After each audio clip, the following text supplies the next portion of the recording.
में chairman PTI Imran Khan जलसे से खिताब कर रहे हैं। आपको बराह रास्त लिए चलते हैं। भी कोई प्रॉपर्टी नहीं है, मैं अपने वालिद के साथ है और मुझे समझ नहीं आई कि मेरी और मेरी वालदा की और बहन भाइयों की प्रॉपर्टीज ये कहाँ से निकाल के ले आए हैं। मेरे नाम पाकिस्तान में कोई प्रॉपर्टी नहीं है, ये तो इंग्लैंड की बात है। सुन लिया कहती कि मेरी लंदन तो छोड़ो, पाकिस्तान में भी मेरी बेचारी की कोई प्रॉपर्टी नहीं है, मैं तो एक गरीब लड़की हूं। अच्छा, अब मरियम को नहीं पता था कि वो सच का खुदा है, अल्लाह हक है, उसका वादा है कि आज नहीं तो कल सच सबके सामने आ जाएगा। अब उसको नहीं पता था कि 4 साल के बाद एक इंटरनेशनल इंकशाफ होता है, पैनामा पेपर्स, और उसके अंदर ये आ जाता है। उधर उनको पुलिस नीचे क्या तासु कहना, हाँ अच्छा, तो अब मरियम को नहीं पता होता कि वो तो इंटरनेशनल एक इंकशाफ हो जाता है, और उसमें क्या होता है, उसमें पता चलता है कि वो जो 4 महंगे महल थे वो मरियम के नाम पे थे। अब जरा ये आपने मौलाना कासिम को जरूर दिखाना है। अब जरा जाए उसका भाई क्या कहता है। अल्हम्दुलिल्लाह पे इस बात को तस्लीम करता हूँ कि अल्हम्दुलिल्लाह पाक नीम के ऊपर जो अपार्टमेंट्स हैं वो अल्हम्दुलिल्लाह हमारे हैं। मैं इस बात को तस्लीम करता हूँ कि उनको ऑफशोर कंपनीज नेस्को लिमिटेड और नीलसन लिमिटेड जो उनको रन करती हैं, और मैं आपको ये भी अर्ज करता हूँ उनको होल्ड कर रही है इस वक्त मरियम नवाज शरीफ, मेरी हमशीरा जो है। ठीक है जी, समझ गए। खुद तस्लीम करता है कि ये जो 4 बड़े बड़े महंगे अरबों रुपए के जो महल्लात हैं वो हमारे भी हैं, और मेरी बहन मरियम नवाज शरीफ उसकी मालिका है। सुन लिया, पहले कहती कि मेरे पास तो लंदन छोड़ो पाकिस्तान में भी कुछ नहीं है। जब इंकशाफ हुआ कि लंदन के सबसे महंगे इलाके में अरबों रुपए के 4 महलात इनके, ये क्यों इसने झूठ बोला? तख्त भाई क्यों झूठ बोला? क्योंकि चोरी का पैसा था, इसके बाप ने पैसा चोरी करके बाहर लेके गया था। अच्छा, अब जब पकड़ी गई, अब मरियम, मैंने कभी किसी को, अब जरा ये अगली मैं वीडियो दिखाने लगा हूं, जरा गौर से देखना।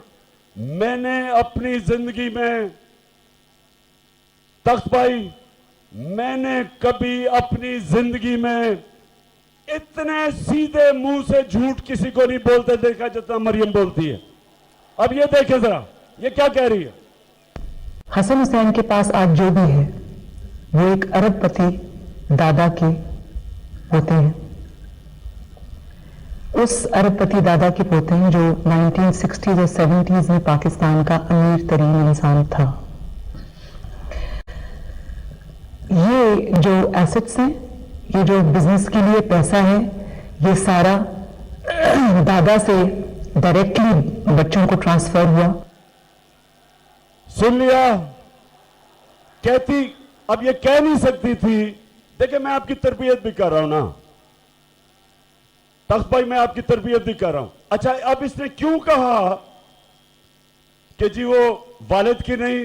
क्योंकि वालिद का जिस वक्त नाम लेती तो सबको पता था कि वालिद के पास तो पैसा ही नहीं था वो प्रॉपर्टी लेने का, तो उन सबको पता चल जाना था कि वालिद ने अवाम का पैसा चोरी करके लिया है। तो कहती दादा का है। अब दादा दुनिया में नहीं था। अब दादा को कौन कहे कि दादे के पास है या नहीं है?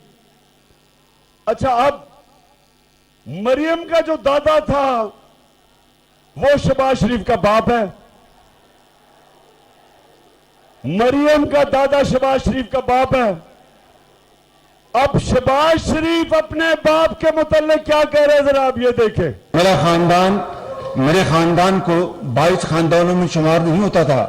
मुझे इसके ऊपर बाइस फख्र है कि मेरे वालिद का ताल्लुक एक गरीब किसान के घराने से था। मेरे वालिद का ताल्लुक एक गरीब किसान के घराने से था। हिंदुस्तान से वो तख्त भाई सुन लिया। वो कहता है गरीब किसान था दादा, वो कहती अरबोपति था। और असल में सबको पता है कि क्या हुआ। मैं इसलिए मौलाना कासिम साहब देख लो, ये झूठों को देख लो। आप इनके साथ बैठे हैं, अमर बिल मारूफ। आप अमर बिल मारूफ के साथ नहीं, आप नही अनिल मुनकर के साथ बैठे हैं। आप एक दीनी आदमी हैं, आप कैसे चोरों के साथ जा सकते हैं? और मेलू नहीं लड़ा यहां से, वो 4 सत्ता से लड़ रहा है। और इंशाल्लाह फिक्र ना करो, इंशाल्लाह धांधली के बावजूद जीतेंगे। आपको पता है तख्त भाई, आपको पता है कि ना पाकिस्तान में जब मैं क्रिकेट खेलता था अपने अपने अंपायर होते थे, ना पाकिस्तान हिंदुस्तान में जीता था, ना हिंदुस्तान पाकिस्तान में जीता था। जब उनका मुश्किल वक्त आता था तो उनके अंपायर मदद करते थे। और मुझे अफसोस से कहना पड़ता कि हमारे अंपायर भी हमारे मदद करते थे। लेकिन एक दफा एक कप्तान पाकिस्तान से टीम हिंदुस्तान लेके गया और उनके अंपायरों के बावजूद हरा के आया उनको। वो आपका कप्तान था। इस तरह इंशाअल्लाह ये जो इलेक्शन कमिश्नर बददियानतदार आदमी जिसने 10 से 15 हजार जाली वोट डाले हुए हैं, मेरा चैलेंज है कि अवाम आज पाकिस्तान की हमारे साथ है। उसके बावजूद, धांधली के बावजूद इंशाअल्लाह तुम्हारा वही हाल करेंगे जो हमने हिंदुस्तान का किया था हिंदुस्तान जाके। अच्छा, अब 2 और में बातें करनी है तख्त भाई। एक, जो स्वात में हो रहा है, जो हमारे पुराने कबायली इलाके में हो रहा है, जब मेरी हुकूमत थी तो हमने दहशतगर्दी के ऊपर काबू पा लिया था। अब सब जानते हैं कि हमने दहशतगर्दी पर काबू पा लिया था। और आप सब जानते हैं कि मैं बार बार 20 साल कहता रहा कि हमें अमेरिका की जंग में नहीं जाना चाहिए। आप गवाह रहे हैं तख्त भाई, नौजवानों गवाह रहो कि मैं 20 साल कहता रहा कि यह हमारी जंग नहीं, ये अमेरिका की जंग है, हमें इसमें नहीं होना चाहिए। मैं कहता गया कि हमारे लोगों को किसी और की जंग में कुर्बान किया जा रहा है। 80,000 हमारे लोग कुर्बान हुए। कोई पाकिस्तान में टीटीपी नहीं थी। जब हम उनकी जंग में गए तो हर किस्म का पाकिस्तान में दहशतगर्दी हुई। जब मेरी हुकूमत आई, आप सब गवाह हैं कि एक ड्रोन अटैक नहीं होने दिया हमने वाज़ेह तौर पे अमेरिका को कहा कि हम तुम्हारे साथ अमन में होंगे, लेकिन किसी जंग में हम तुम्हारे साथ शिरकत नहीं करेंगे। और यह अमन हो गया। अब स्वात के अंदर जो हो रहा है और कबायली इलाके में भी, जो पुराना कबायली इलाका था, मैं आज फेडरल गवर्नमेंट से पूछता हूं कि आप जिम्मेदार हैं इसके। आपने कैसे इजाजत दी? बॉर्डर आपके कंट्रोल में है और बॉर्डर से ये जो लोग आए हैं और ये जो अब दहशतगर्दी हो रही है और जो स्वात के लोगों ने कुर्बानियां दी थी, जब उन्होंने नकल मकानी की, उनके घर लूटे गए थे, उनको नुकसान हुआ। जो ज़कात देने वाले थे, नकल मकानी के बाद ज़कात लेने वाले बन गए। कुर्बानियां दी लोगों ने। हमारे सरबराह हमें अमेरिका की जंग में लेके गया और कुर्बानी अवाम ने दी। खास तौर पे कबायली इलाके की आवाम और स्वात की और मलाकंड की आवाम ने, तो मैं आज सवाल पूछता हूं, फेडरल गवर्नमेंट मुझे जवाब दो कि क्या आपका सिर्फ यह काम रह गया कि इमरान खान के ऊपर केसेस बनाओ, उसके ऊपर झूठी केसेस बनाओ, एफआईआर करवाओ, हमारे लोगों को जेलों में डालो, मीडिया के ऊपर पाबंदियां लगाओ, शहबाज गिल को पकड़ के जिस तरह आपने उसके ऊपर तशद्दुद किया, और अब आजम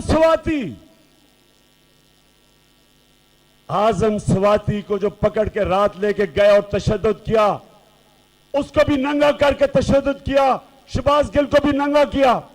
शर्म आनी चाहिए तुम्हें, शर्म आनी चाहिए। क्या यह तुम्हारा काम है? तुम्हारा काम है अमन, लॉ एंड ऑर्डर आपकी जिम्मेदारी है। लॉ एंड ऑर्डर का यह हाल है कि सारे मुल्क में चोरियां डकैतियां हो रही हैं, स्ट्रीट क्राइम हो रही है। इधर इन इलाकों में जो स्वात के लोग निकले, क्यों निकले? स्वात के लोग इसलिए निकले कि उन्होंने बड़ी कुर्बानी दी थी जब हमें अमेरिका की जंग में लेके गए थे। तो अब आप जिम्मेदार हैं जो हो रहा है। और महमूद खान चीफ मिनिस्टर साहब, मैं आपको आज कह रहा हूं कि फेडरल गवर्नमेंट को से पूछें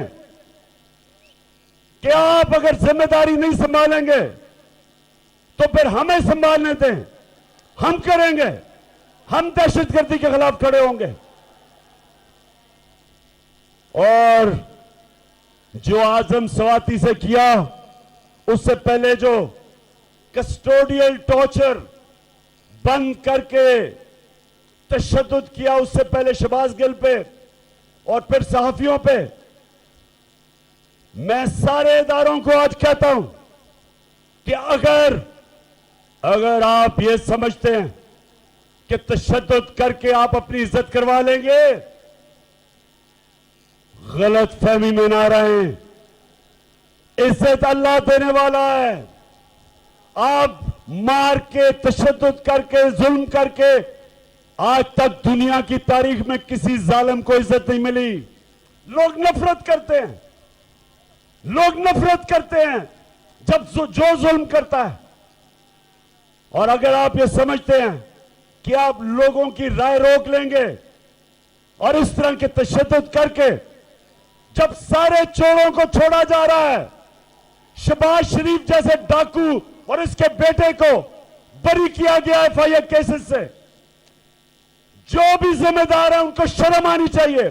आप मुल्क के गद्दार हैं, आप मुल्क से गद्दारी कर रहे हैं।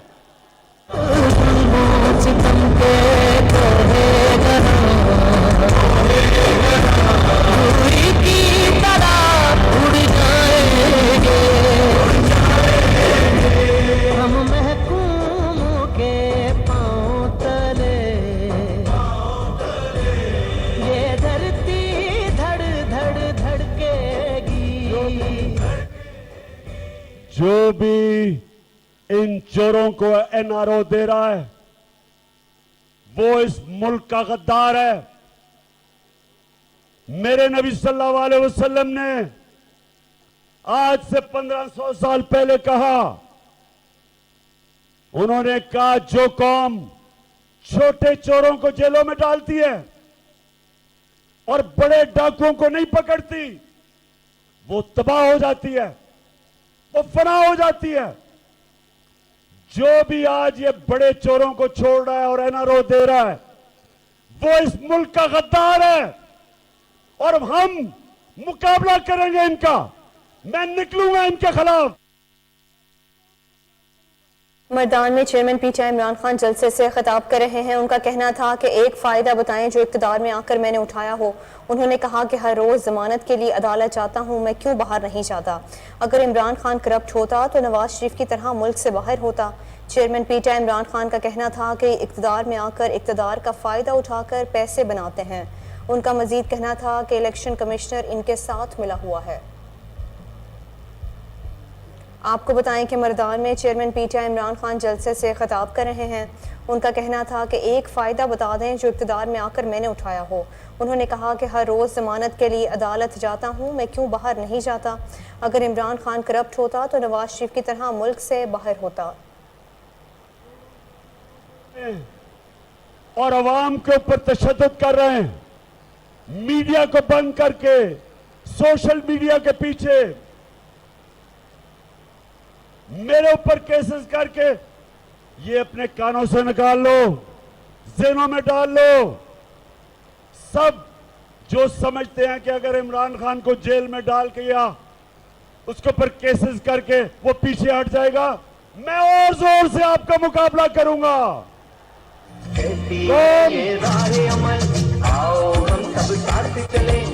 सारी कौम, मैं सारे पाकिस्तानियों को आज कह रहा हूं कि ये मुल्क का फैसला कुन वक्त है, ये मुल्क का फैसला कुन वक्त है।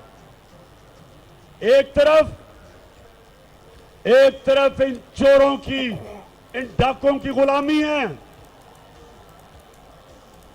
एक तरफ अगर तख्त भाई और मेरे पाकिस्तानियों, अगर हमने इस वक्त जहाद ना की तो इन चोरों की और इनके बच्चों की गुलामी करेगी ये कौम, एक मकरूज और गुलाम कौम बनेंगे। और अगर हम इस वक्त इनके खिलाफ खड़े होकर जहाद करेंगे, इनका मुकाबला करेंगे, इलेक्शन इनको हराएंगे, और इस्लामाबाद के ऊपर जब मैं आपको कॉल दूंगा, एक अवाम का समुंदर आएगा, तो इंशाअल्लाह अपने आप को हम हकीकी तौर पे आजाद करेंगे। क्योंकि गुलामों की कोई इज्जत नहीं होती, इज्जत सिर्फ आजाद खुददार कौम की होती है। हरे पासपोर्ट की इज्जत तब होगी, हरे पासपोर्ट की तब इज्जत होगी।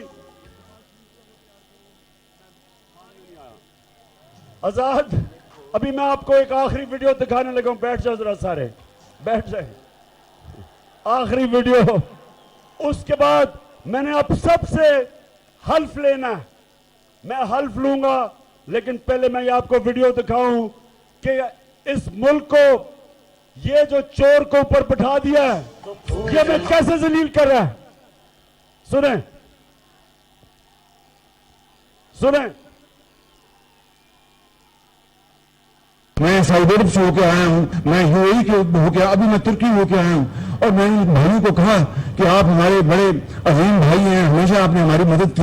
और मैंने यही कहा, जब मैं आया हूं तो आप समझेंगे शायद ये मांगने आया, मैं मांग नहीं आया, लेकिन मजबूरी है। और आप जिस तरह माजी में 75 साल में आपने हमारा हाथ बटाया है, कुछ ऐसा आप हाथ बटा। मैंने कहा मैं वादा करता हूं कि इंशाअल्लाह हम पूरी कौम, हम मिलकर दिन रात मेहनत करेंगे, पसीना कराएंगे, अपने पांव पे खड़े होंगे। हाँ शहबाज शरीफ, मैं मांगने नहीं आया, लेकिन मैं बड़ा मजबूर हूं। आप मजबूर इसलिए हैं कि आपने, अपने भाई ने और जरदारी ने मुल्क का पैसा चोरी कर करके बाहर ले गए हो, और लोगों को कह रहे हो कि जनाब हम मांगने नहीं आए, लेकिन पैसा दे दो। तो तख्त भाई, मेरी बात सुन ले। अब मैं आखिरी बात कर रहा हूं, उसके बाद आपसे हल्फ लूंगा। आप सब ने अपनी जिम्मेदारी समझनी है, इस इलेक्शन में भी और उसके बाद मार्च में भी। अब आपने सारों ने अपना हाथ ऊपर करना है, सब हाथ ऊपर करें। मैं यहां से पढ़ूंगा, आप वहां से रिपीट करेंगे, और टेलीविजन पर जो जो लोग हमें देख रहे हैं वो भी हमारे साथ शरीक हो जाए। और आपने ऊंची आवाज में बोलना है, बिस्मिल्लाहिर्रहमानिर्रहीम। हम हल्फ उठाते हैं कि पाकिस्तान के आइन की हमेशा पासदारी करेंगे। हम पाकिस्तान की खुद मुख्तारी का तहफ़्फ़ुज़ करेंगे कि हम कभी भी अल्लाह के सिवा किसी के सामने नहीं झुकेंगे। और हम पाकिस्तान की हकीकी आजादी के इस जिहाद में आखिर तक इमरान खान के शाना बशाना जदोजहद करेंगे और हर किस्म की कुर्बानी के लिए तैयार रहेंगे। अल्लाह हम सबका हामी और नासिर हो। हम सबका हामी और नासिर।